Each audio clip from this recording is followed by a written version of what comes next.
Nous, les mères, avons un sixième sens qui ne vieillit jamais. On sait quand la fièvre de notre enfant va monter avant même de poser la main sur son front. Et on sait aussi quand il y a quelque chose de profondément pourri qui se trame sous notre propre toit. Cela faisait des jours qu'Éloi se comportait de manière étrange, mesurant les coins de la pièce des yeux, touchant les meubles anciens avec une froideur calculée, comme s'il en évaluait secrètement le prix. Mais quand il s'est offert pour me préparer ma tisane du soir, ah, c'est là que j'ai su. Éloi ne m'avait pas préparé une tasse de quoi que ce soit depuis des années, je crois bien depuis que son père est décédé et qu'il est devenu cet homme froid, distant, qui n'apparaît que lorsqu'il a besoin de quelque chose. Alors que je tenais la tasse chaude entre mes mains froides, sentant son empressement pour que je boive vite, j'ai compris que la plus grande bataille de ma vie allait commencer juste là, sur la table de ma propre cuisine. Je vis dans cette maison de Saint-Rémy-de-Provence depuis plus de 50 ans. Chaque pierre de ces murs respire l'histoire de ma famille. Chaque fissure raconte une saison passée.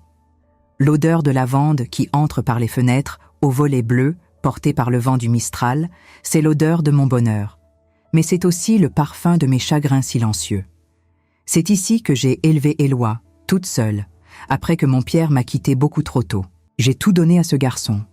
Le meilleur morceau de pain à table, le manteau le plus chaud l'hiver, et tout l'amour qui pouvait tenir dans mon cœur de veuve.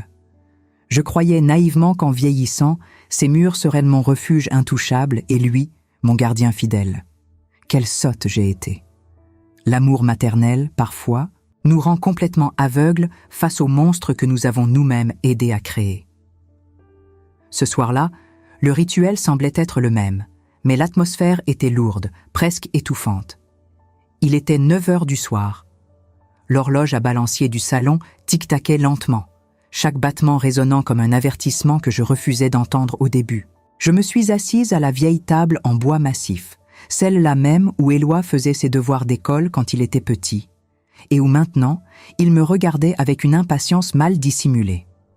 La lumière jaunâtre de la cuisine éclairait mes cheveux gris et mes mains qui tremblaient un peu. Pas à cause de mon âge, non, mais à cause d'un pressentiment terrible qui me serrait la poitrine à m'en couper le souffle. Je voyais la sueur froide perler sur son front, la façon nerveuse dont il tapait du pied sur le sol en pierre. « Bois, maman, ça va refroidir », m'a-t-il dit, d'une voix qui essayait de paraître affectueuse, mais qui sonnait métallique, fausse, vide de tout sentiment réel. J'ai regardé la tisane de tilleul.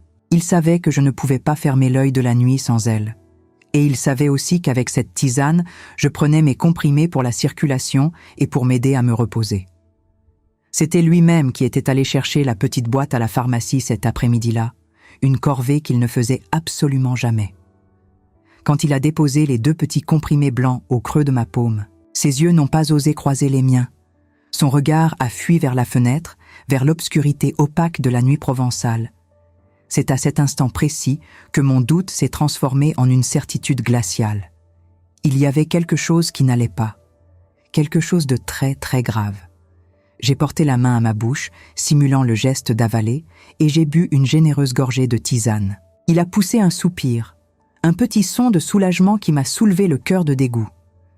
Ce qu'il n'a pas vu, ce que son égoïsme aveugle ne lui a pas permis de remarquer, c'est que les comprimés étaient restés cachés sous ma langue, laissant un goût amer et poudreux dans ma bouche. Je ne suis pas une vieille folle, Éloi. Je suis la femme qui t'a appris à marcher, celle qui connaît chacune de tes ruses, depuis que tu as 5 ans. Vous savez, vous raconter tout cela me blesse au plus profond de l'âme. C'est tellement dur d'admettre que la chair de sa chair puisse être capable d'une telle cruauté sournoise. Je sais que beaucoup d'entre vous qui m'écoutez en ce moment êtes aussi des mères, des grands-mères, et que vous comprenez peut-être cette douleur silencieuse et lourde que je suis en train de vous décrire. Si cette histoire touche votre cœur d'une manière ou d'une autre, je vous demande de soutenir la chaîne. Laissez votre j'aime ici sur la vidéo.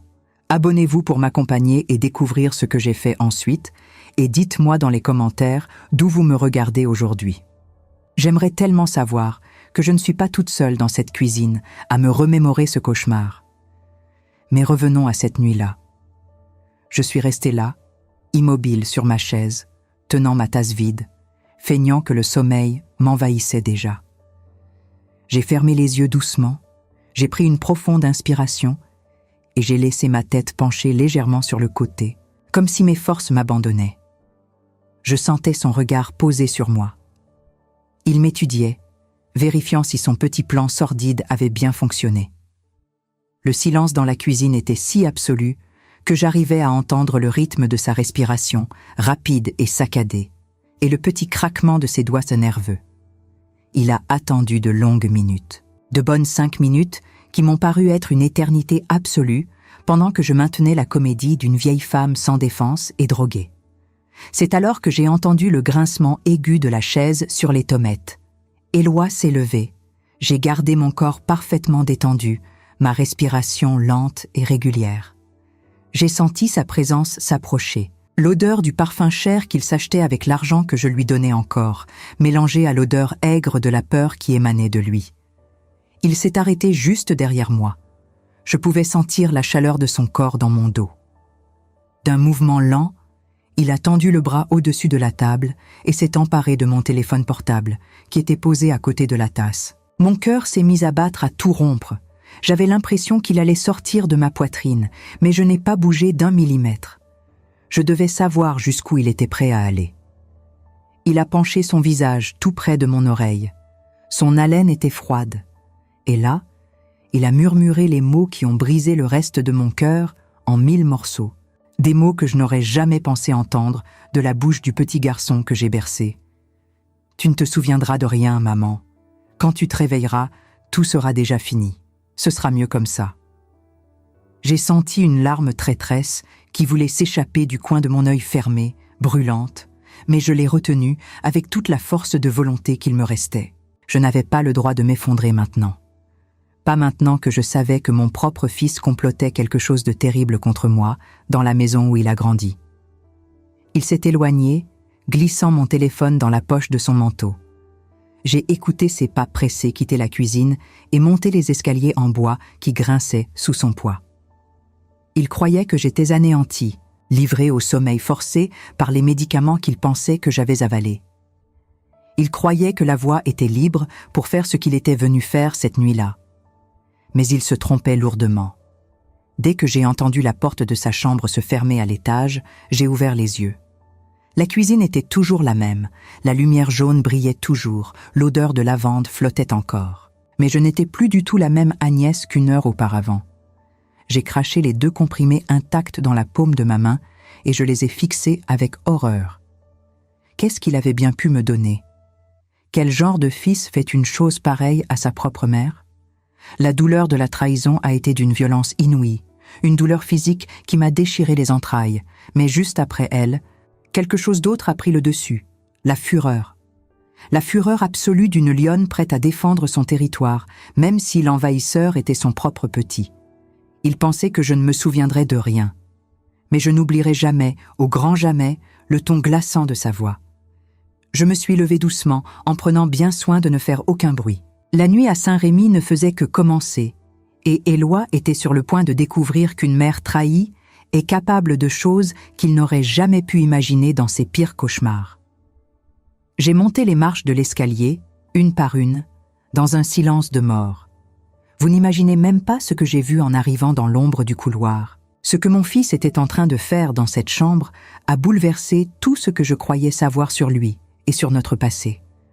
J'ai dû prendre une décision terrifiante là, sur le champ, dans l'obscurité.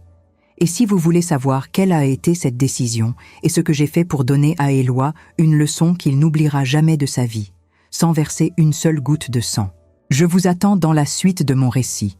Je vous promets que le pire reste à venir. Chaque marche de cet escalier en bois, je la connais par cœur. Pierre les avait poncées lui-même l'été de nos 10 ans de mariage. Je sais exactement laquelle grince sous le pied gauche et laquelle est silencieuse. Pendant des années, j'ai monté ces marches pour aller border Éloi, pour ramasser ces petits soldats de plomb oubliés sur le tapis, pour vérifier, la main tremblante dans l'obscurité, s'il n'avait pas de fièvre.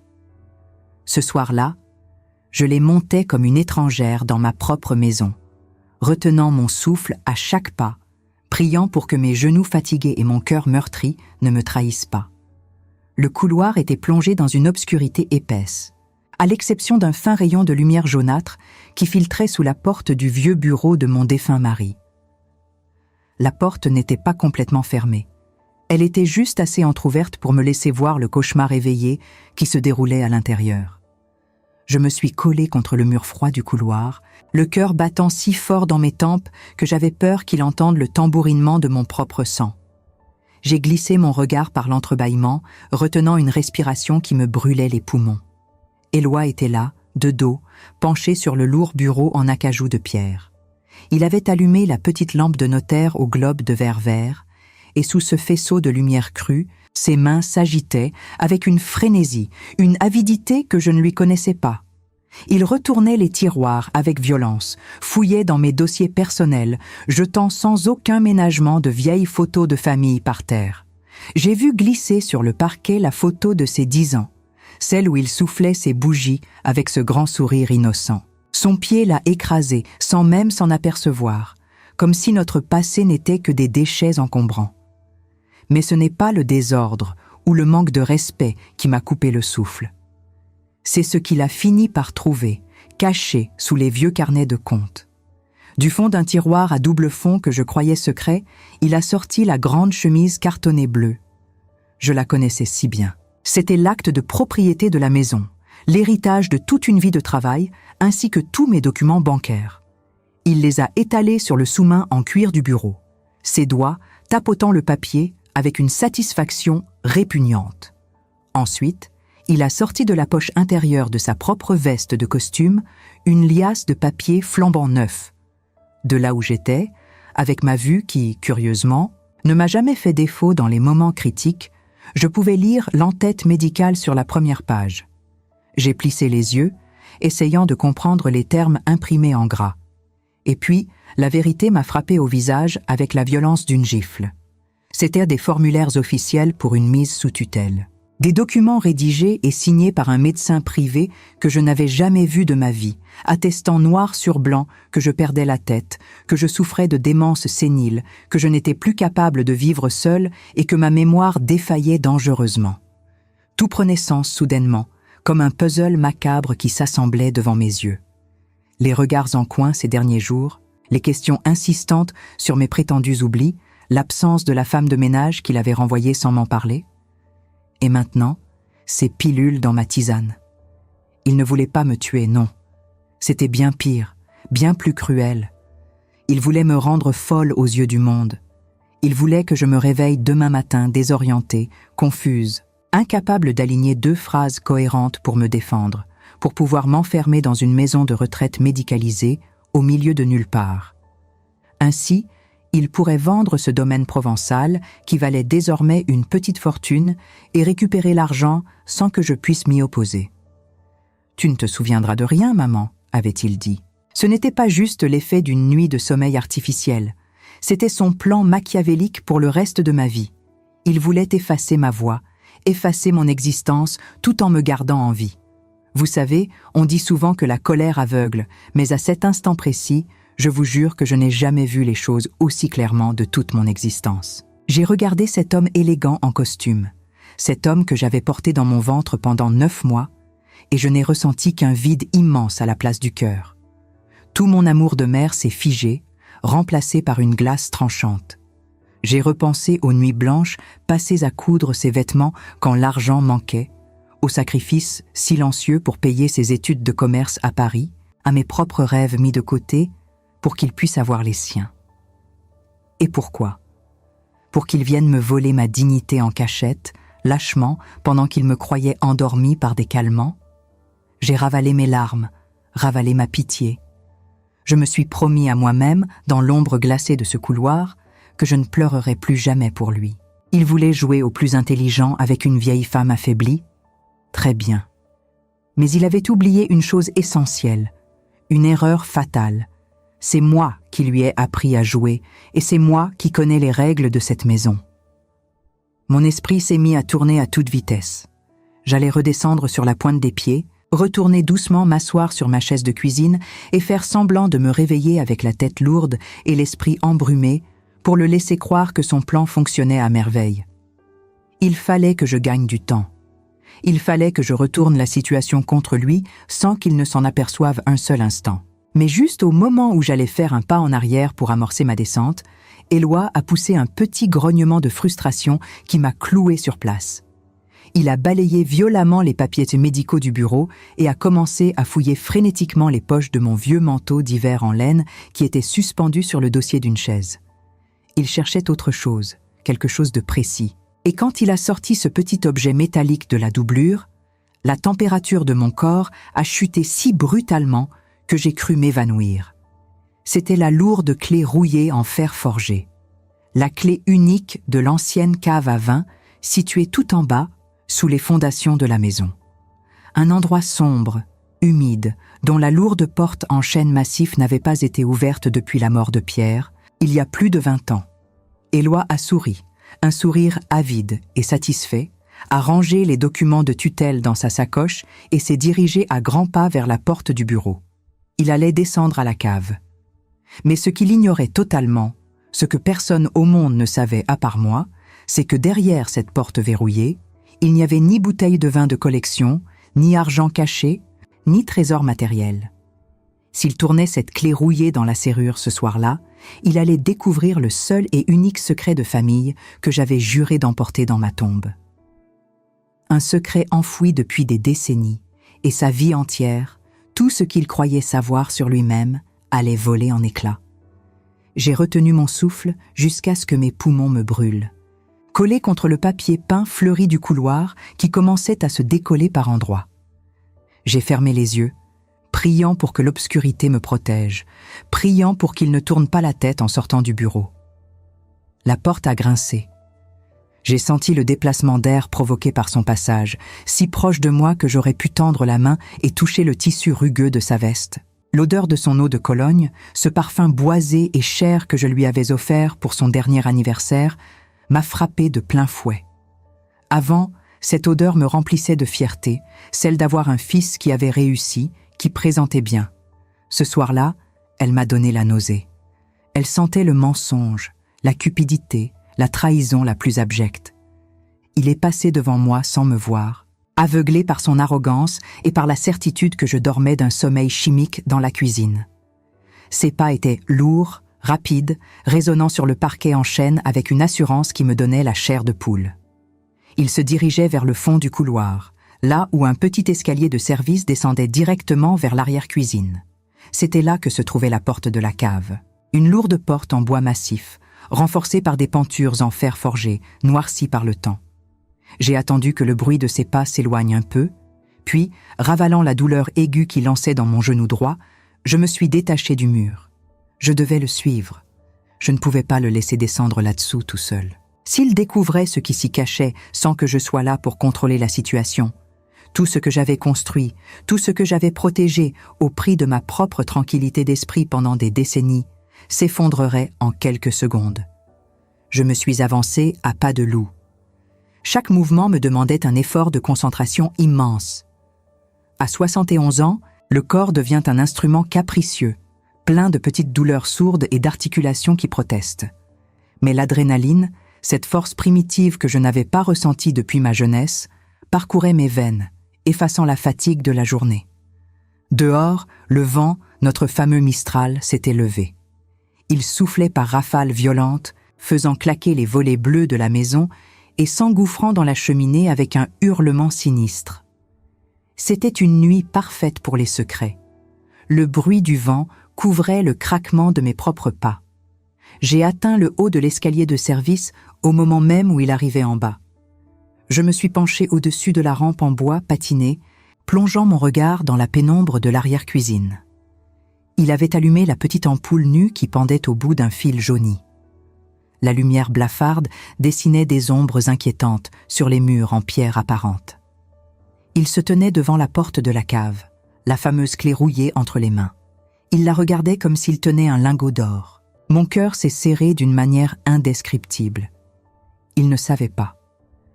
Il ne pouvait même pas imaginer. Pour lui, cette cave fermée depuis 20 ans devait certainement renfermer les économies cachées de son père, peut-être de vieilles bouteilles de vin d'une valeur inestimable ou des objets d'art non déclarés qu'il pourrait revendre en toute discrétion pour financer son train de vie parisien, en plus de l'argent qu'il tirerait de la vente de la maison après m'avoir fait interner. La cupidité le rendait aveugle à la réalité. Je me suis souvenu du jour où Pierre avait verrouillé cette porte pour la dernière fois. C'était un après-midi de novembre, gris et pluvieux. Éloi n'avait que 10 ans. Il était à l'école. Pierre était remonté de la cave, le visage livide, les mains tremblantes, couvertes d'une poussière grise qui ressemblait à de la cendre. Il avait fermé la serrure à double tour, avait retiré la clé et m'avait regardé avec des yeux remplis d'une terreur et d'une honte que je n'oublierai jamais. « Plus personne ne doit jamais descendre là-dessous, Agnès », m'avait-il dit d'une voix brisée, presque un murmure. « Promets-le-moi, pour le bien du petit. Promets-moi que cette porte restera close jusqu'à ma mort, et bien après. » Et j'avais promis. Par amour pour mon mari, par instinct de protection pour mon fils, j'avais scellé ce pacte de silence. J'avais porté ce fardeau, seul, pendant toutes ces années, laissant les rumeurs du village s'éteindre d'elles-mêmes, inventant des excuses sur des problèmes d'inondation ou de moisissures toxiques pour justifier la condamnation de la pièce. J'avais tout fait pour protéger Éloi de la vérité sur ses origines, sur ce que son père avait fait pour que nous puissions garder cette maison. Et voilà comment il me remerciait, en essayant de me voler ma vie. Le bruit métallique de la clé s'insérant dans la serrure m'a ramené brutalement à la réalité. C'était un son rugueux, désagréable, le son du métal oxydé qui résiste. Éloi jurait entre ses dents, essayant de forcer le mécanisme récalcitrant. « Allez, saloperie, tourne !» murmurait-il, la voix déformée par l'effort et l'impatience. J'ai commencé à descendre les marches, une par une, m'agrippant à la rampe si fort que mes jointures blanchissaient. La fraîcheur humide de l'arrière-cuisine a enveloppé mes chevilles nues. Je n'avais même pas pris le temps de mettre mes chaussons. Le contact de la pierre froide sous la plante de mes pieds m'a ancré dans le moment présent. Il fallait que j'arrive en bas avant qu'il ne parvienne à ouvrir. Soudain, un clac lourd et sourd a résonné dans la petite pièce. Le mécanisme, grippé par 20 années de silence et d'humidité, avait fini par céder sous la force de mon fils. Éloi a poussé un petit rire étouffé, un rire de triomphe pathétique. Il a pesé de tout son poids sur la poignée en fer et a poussé. La porte a gémi, un long grincement lugubre, comme si la maison elle-même protestait contre cette violation. Une odeur puissante, un mélange de terre humide, de salpêtre, de bois pourri et de renfermé, s'est immédiatement échappé de l'entrebâillement, me prenant à la gorge. C'était l'odeur du passé que l'on déterre. Il a sorti son téléphone portable de sa poche, ce n'était pas le mien, qu'il avait volé plus tôt, mais le sien, et a allumé la lampe torche. Le faisceau lumineux, d'un blanc pur et artificiel, a percé les ténèbres de l'escalier en colimaçon qui plongeait dans les entrailles de la terre. Ce n'était pas une cave ordinaire. C'était une ancienne carrière de pierre datant de l'époque romaine, creusée à même la roche des Alpilles, un endroit froid, vaste, où les ombres semblaient prendre vie à chaque mouvement de lumière. Éloi a hésité une fraction de seconde, peut-être intimidé par l'atmosphère oppressante du lieu, puis il a entamé sa descente, ses pas résonnant lourdement sur la pierre nue. Je suis arrivé devant la porte ouverte. Je me suis arrêté sur le seuil, frissonnant dans mon gilet de laine fin. La noirceur en bas semblait m'appeler, me défier. J'écoutais ses pas s'éloigner, descendre de plus en plus profondément. Je devais prendre une décision. Si je fermais la porte et tournais la clé, je l'enfermais. Je pouvais appeler la police, leur montrer les faux documents médicaux qu'il avait laissés dans sa sacoche en haut, leur dire qu'il avait essayé de me droguer. Je pouvais le détruire judiciairement, mais ce n'était pas suffisant. Ce n'était pas la justice que je voulais. C'était qu'ils comprennent. Je voulais qu'ils ressentent la même dévastation, le même effondrement de toutes ces certitudes que ce que j'avais ressenti dans la cuisine. Je voulais qu'il voie de ses propres yeux ce qu'il s'apprêtait à détruire avec sa mise sous tutelle. J'ai posé le pied sur la première marche de la cave. La pierre était glaciale, couverte d'une fine pellicule de poussière poisseuse. Je me suis engagé dans l'escalier en colimaçon, m'appuyant lourdement contre la paroi rocheuse humide pour ne pas tomber. L'obscurité était presque totale. Seule la lueur vacillante de la lampe torche d'Éloi, tout en bas, m'indiquait la direction. La descente a été un calvaire silencieux. Mes genoux me faisaient atrocement souffrir. Chaque pas envoyait une décharge de douleur dans le bas de mon dos. Mais la colère, cette colère froide et implacable qui m'habitait depuis que j'avais recraché ces maudites pilules, agissait comme le plus puissant des analgésiques. Je descendais dans l'abîme familial, prête à affronter le monstre que j'avais nourri. Quand je suis enfin arrivé en bas, la respiration courte, le souffle rauque, je me suis caché derrière un énorme pilier de pierre qui soutenait la voûte. La cave était vaste, séparée en plusieurs alcôves.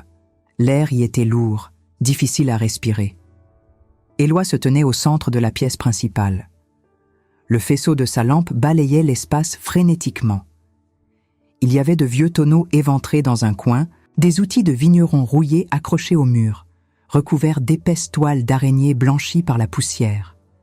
Il semblait chercher un coffre, un tonneau scellé, quelque chose d'évident. Il tournait en rond, pestant à voix basse. « C'est pas possible, il n'y a rien, c'est que des déchets. » maugréait-il, balançant un coup de pied rageur dans un seau en fer blanc qui est allé percuter le mur dans un fracas étourdissant. Et puis, le faisceau de sa lumière s'est arrêté net. Il venait de balayer le fond de la dernière alcôve, celle qui était la plus dissimulée, celle que Pierre avait aménagée avec un soin particulier. Éloi s'est figé. Il a lentement avancé, braquant la lumière fixement devant lui. Je me suis penché hors de ma cachette, le cœur battant à tout rompre. Il se tenait devant un mur qui semblait différent des autres. Ce n'était pas de la roche naturelle. C'était un assemblage de briques rouges, manifestement maçonnées bien après la construction de la cave. Au centre de ce petit mur de briques, une cavité avait été aménagée, recouverte par une lourde plaque de métal rivetée. Ce n'était pas un coffre-fort classique, c'était un abri, un sanctuaire d'une morbidité absolue. Éloi a posé son téléphone sur un tonneau retourné pour avoir les mains libres, dirigeant la lumière droit sur la plaque. Il a cherché quelque chose pour faire levier. Il a ramassé une vieille barre à mine rouillée qui traînait au sol. Son souffle s'accélérait, résonnant dans le silence de mort de la cave. Il a glissé l'extrémité plate de la barre sous le rebord de la plaque métallique et a forcé de toutes ses forces. Les veines de son cou saillaient. Le métal a crissé, la maçonnerie environnante a commencé à s'effriter, de petites particules de mortier tombant sur le sol en terre battue avec un bruit de pluie fine. Avec un dernier grognement d'effort, la plaque de métal a cédé, tombant lourdement sur le sol dans un bruit assourdissant de ferraille. Un nuage de poussière grise s'est élevé de la cavité sombre. Éloi a toussé, agitant la main devant son visage, reculant d'un pas. Il a attendu quelques secondes que la poussière retombe, puis il s'est penché en avant, plissant les yeux pour voir ce qui se trouvait à l'intérieur. Il s'attendait à voir briller de l'or, à trouver des liasses de billets de banque ou les documents qui l'enrichiraient instantanément. Mais je savais très bien ce qui l'attendait. Je savais ce qui reposait là depuis 40 ans. Je l'ai vu tendre la main à l'intérieur de la cavité. Ses doigts ont frôlé l'objet. Il l'a attrapé et l'a tiré lentement vers la lumière crue de la lampe torche. Ce n'était pas de l'argent. Ce n'était pas un bijou. C'était une petite boîte en bois noir, laquée, abîmée par le temps et l'humidité, et à côté d'elle, un épais dossier relié par un ruban de velours rouge, usé et décoloré. Il a posé la boîte sur le tonneau, juste sous la lumière, et a dénoué le ruban du dossier. Ses mains tremblaient légèrement. Il a ouvert la première page. J'ai vu son expression changer. De la curiosité avide, son visage est passé à l'incompréhension, puis au choc absolu. Ses yeux parcouraient les lignes écrites à l'encre noire, cette écriture inclinée et nerveuse que je reconnaissais entre mille, l'écriture de son père. La couleur a quitté le visage d'Éloi. Il est devenu aussi pâle que les murs de craie qui nous entouraient. Ses lèvres se sont entr'ouvertes, mais aucun son n'en est sorti. Il a lâché le document qui est tombé sur le sol sale. Ses mains se sont portées vers la petite boîte noire. Il l'a ouverte avec une lenteur terrifiante. À l'intérieur, il y avait un objet, un simple objet du quotidien, inoffensif en apparence, mais qui, accompagné de ses lettres, détruisait chaque certitude, chaque mensonge sur lequel j'avais bâti sa vie pour le protéger. La respiration d'Éloi s'est bloquée. Il est tombé à genoux sur la terre humide, fixant l'objet dans la boîte avec une horreur totale, comme s'il regardait un fantôme. Il était brisé. Le plan qu'il avait conçu dans la cuisine n'avait plus aucune importance. Plus rien n'avait d'importance. C'était le moment de me révéler, le moment de reprendre le contrôle de mon histoire. J'ai fait un pas hors de l'ombre de mon pilier. Le bruit de ma semelle nue sur un petit caillou a résonné comme un coup de feu dans le silence glacial de la cave. Éloi a sursauté violemment et a tourné la tête vers moi, les yeux écarquillés par la terreur et l'incrédulité, comme s'il voyait un spectre jaillir des ténèbres. Je me suis tenue bien droite, malgré la douleur, malgré le froid, illuminée par les reflets rasants de la lampe torche.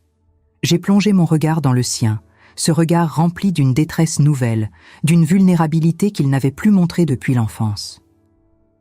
J'ai pris une lente et profonde inspiration, sentant l'odeur de la terre humide remplir mes poumons, et, d'une voix parfaitement calme, d'une voix qui ne tremblait absolument pas, j'ai prononcé les premiers mots qu'il n'aurait jamais dû entendre cette nuit-là. « Tu pensais vraiment, Éloi, tu pensais vraiment que je ne me souviendrais de rien ?» Mais ce qu'il a balbutié en réponse, la phrase brisée qui a franchi ses lèvres tremblantes alors qu'il me regardait depuis le sol, a failli me faire perdre l'équilibre. Et là, dans l'obscurité de cette cave, j'ai compris que mon secret, celui que je croyais enfoui, cachait une vérité encore plus sombre que je ne l'avais moi-même imaginée. Le silence qui a suivi ma question était si lourd, si dense, qu'il semblait absorber l'air même de la cave. Éloi, agenouillé dans la poussière grise, le visage éclairé par le faisceau brutal de sa lampe torche, me regardait comme si j'étais une apparition.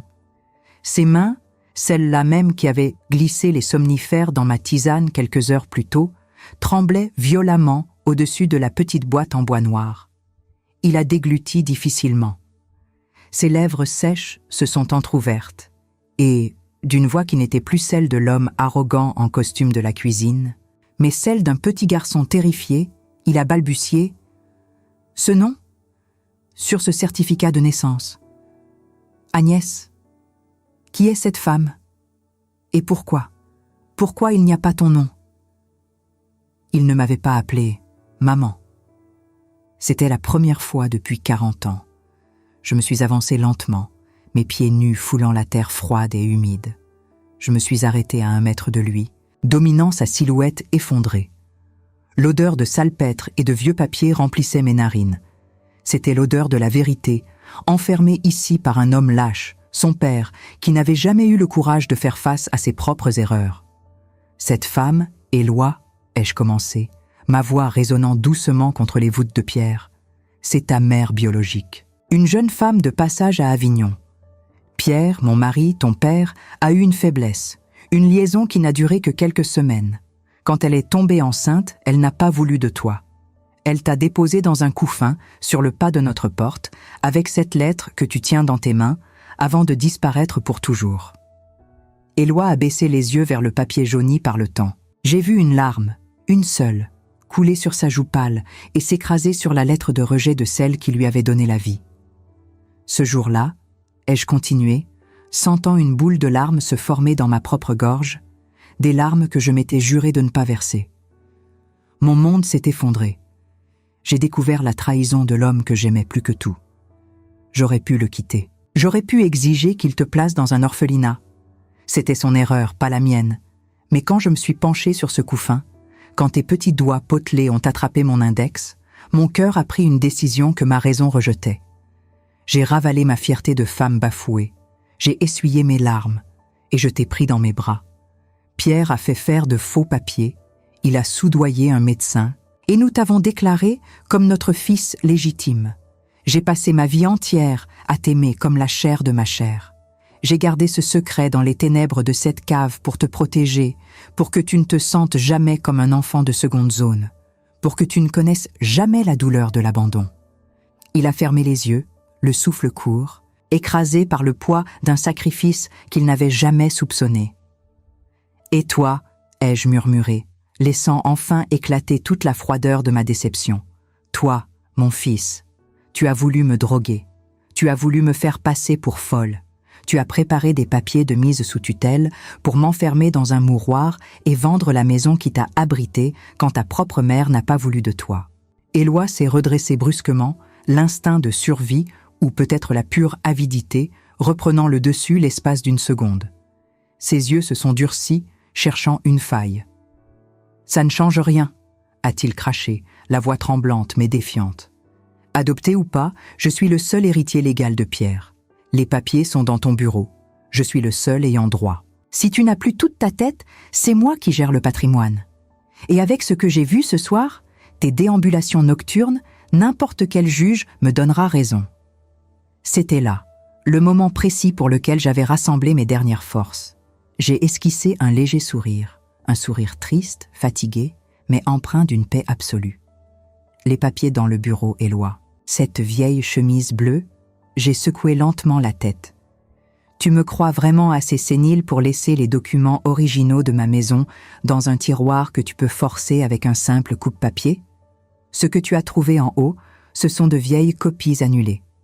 Il s'est figé, la bouche entr'ouverte.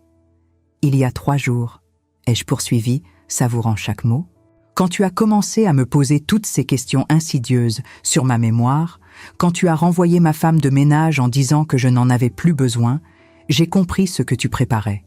Je suis vieille, Éloi, je ne suis pas idiote. Alors, j'ai pris un taxi. Je suis allée chez Maître Fabre, le notaire de la famille en centre-ville. J'ai passé un examen médical complet avec un psychiatre assermenté qui a attesté de ma parfaite lucidité. Et ensuite, j'ai signé un acte de donation. La lampe torche, posée sur le tonneau, a vacillé légèrement, projetant des ombres monstrueuses sur le visage de mon fils. « Une donation ?» a-t-il chuchoté, le visage décomposé. « Oui, j'ai fait don de l'entièreté de ce domaine, de cette maison, de ces terres, à la Fondation des orphelins de Provence, ceux-là même qui accueillent les enfants abandonnés, comme tu l'as été. L'acte est officiel, enregistré et irrévocable. J'en ai conservé uniquement l'usufruit, ce qui veut dire que je peux y vivre en paix jusqu'à mon dernier souffle. Mais à la minute où je fermerai les yeux pour de bon, cette maison appartiendra à la Fondation. Tu ne toucheras pas un seul centime de cet endroit. Tu n'as plus rien, Éloi. L'héritage pour lequel tu étais prêt à détruire ta mère vient de s'envoler. » Il a lâché la petite boîte noire. Elle a roulé sur le sol en terre battue. Il s'est effondré sur lui-même, recroquevillé dans la poussière, se tenant la tête à 2 mains. Il n'a pas crié. Il n'a pas hurlé. Il a juste gémi, un son pitoyable de bête blessée, réalisant que son propre piège s'était refermé sur lui. Il avait perdu sa mère. Il avait perdu son identité. Et il avait perdu sa fortune. Tout cela en une seule nuit, par sa propre faute. « Je ne porterai pas plainte pour les somnifères », ai-je dit d'une voix neutre en me retournant vers l'escalier de pierre. « Je ne veux pas voir le nom que je t'ai donné traîner dans les tribunaux, mais je veux que tu prennes tes affaires. Je veux que tu montes ces escaliers, que tu sortes de ma maison et que tu ne reviennes jamais. Ne m'appelle plus, ne m'écris plus. Pour moi, le petit garçon que j'ai élevé est mort ce soir, dans ma cuisine, au moment où il m'a tendu cette tasse de thé. Je n'ai pas attendu sa réponse. Je n'en avais pas besoin. J'ai commencé à remonter l'escalier en colimaçon, laissant derrière moi l'obscurité, les secrets de Pierre et le fils que j'avais tant aimé. Chaque marche que je gravissais me semblait plus légère que la précédente. La douleur dans mon genou avait disparu. Je laissais mon fardeau dans la cave. Quand je suis arrivée dans ma cuisine, le silence était revenu. L'horloge à balancier continuait de tic-taquer, impassible. J'ai entendu la porte d'entrée s'ouvrir, puis se refermer doucement dans la nuit. Pas de claquement de porte. Juste le départ fantomatique d'un homme brisé. J'ai jeté le reste de la tisane empoisonnée dans l'évier. J'ai rincé la tasse. J'ai allumé la bouilloire et je me suis préparé un nouveau thé, parfumé à la verveine de mon jardin. Je me suis assise près de la fenêtre. Dehors, le soleil commençait tout juste à poindre au-dessus des collines des Alpilles, teintant le ciel de Provence d'un rose doux et plein de promesses. L'air sentait bon la lavande et la terre propre. Pour la première fois depuis des années, je respirais librement. J'étais seule, oui, mais j'étais en sécurité. Et j'étais enfin chez moi. Vous savez, mes amis, on passe notre vie entière à nous sacrifier pour nos enfants. on leur donne notre sang, nos nuits, notre jeunesse. Et parfois même, on pardonne l'impardonnable juste pour voir un sourire sur leur visage. On croit que l'amour d'une mère doit tout supporter, tout excuser. Mais cette nuit-là, j'ai compris que le véritable amour, c'est aussi savoir dire « stop ». C'est savoir se protéger quand celui à qui l'on a tout donné essaie de nous prendre le peu de dignité qu'il nous reste. Je vous ai ouvert mon cœur aujourd'hui, et je sais que parmi vous, derrière vos écrans, il y a des femmes qui ont connu des déceptions, des trahisons familiales, des enfants qui ont oublié le sens du mot gratitude. Je voudrais tellement vous entendre. Dites-moi dans les commentaires, qu'auriez-vous fait à ma place? Auriez-vous trouvé la force de le laisser partir sans rien? Comment réagissez-vous quand l'amour familial se transforme en trahison? Vos histoires et vos opinions m'intéressent énormément. Prenez le temps de m'écrire juste en dessous. Lisons-nous les unes les autres pour nous donner du courage. Et n'oubliez pas, prenez soin de vous avant tout, car personne d'autre ne le fera à votre place. Je vous embrasse tendrement depuis ma belle Provence et je vous dis à très bientôt.